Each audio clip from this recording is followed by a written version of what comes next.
What makes us happy? Rainbows, puppies, flowers, or maybe even fireworks. Regardless of what makes us happy, we can all agree that we express them in the same way. We smile. But is the reverse possible? Could the facial expression of a smile actually induce happiness in us? Back in 1872, Charles Darwin became one of the first scientists to pose this question, and he came up with the facial feedback hypothesis, which states that the free expression by outward signs of an emotion intensifies it, and even the simulation of an emotion tends to arouse it in our minds. And this brings us to our group's myth. Is smiling the secret to happiness? Let's ask our friends. Yes, I do think so. Yeah, of course. I guess so. I think so. Can you cycle yourself to feel happier? Yeah. I never really questioned that. Yeah, I can explain it, but I'm just thinking about good things. Every time I smile, I just feel better than usual. Sometimes people smile but they don't feel happy. They just smile for the sake of smiling. When you smile, it instantly gives you that hope. It puts happy thoughts in my head. Between my teeth? Yeah,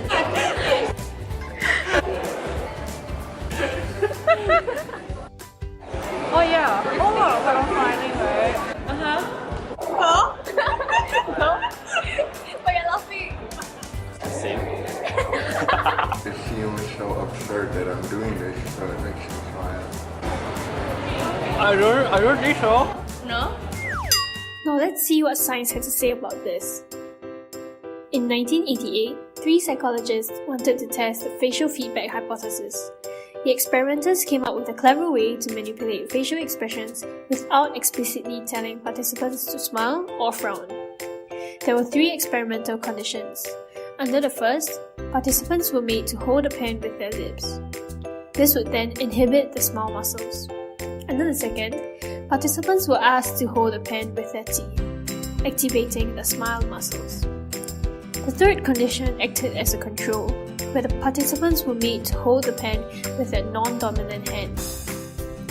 Putting a pen in your mouth might be funny or strange in itself, so to conceal the true purpose of the experiment, the researchers came up with an elaborate cover story.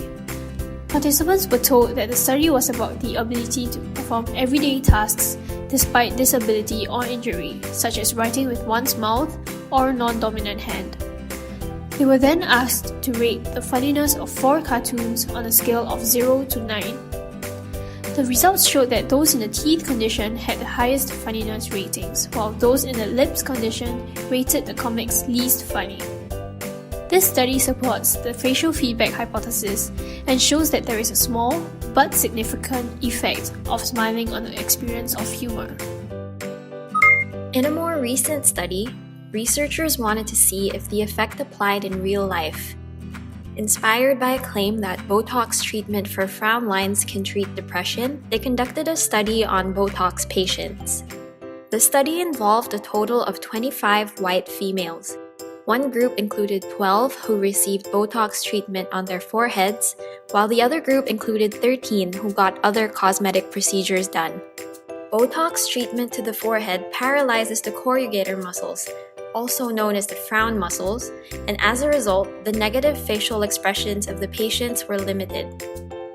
The study found that those who received Botox to the forehead reported significantly more positive moods and had notably lower anxiety and depression scores.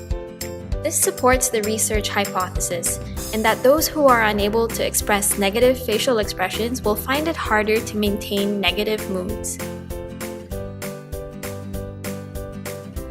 So, is smiling the secret to happiness? Well, it's not a definite yes, but it seems to have an effect. While the mechanism has not yet been fully understood, there's plenty of evidence to suggest that smiling does in fact influence our positivity.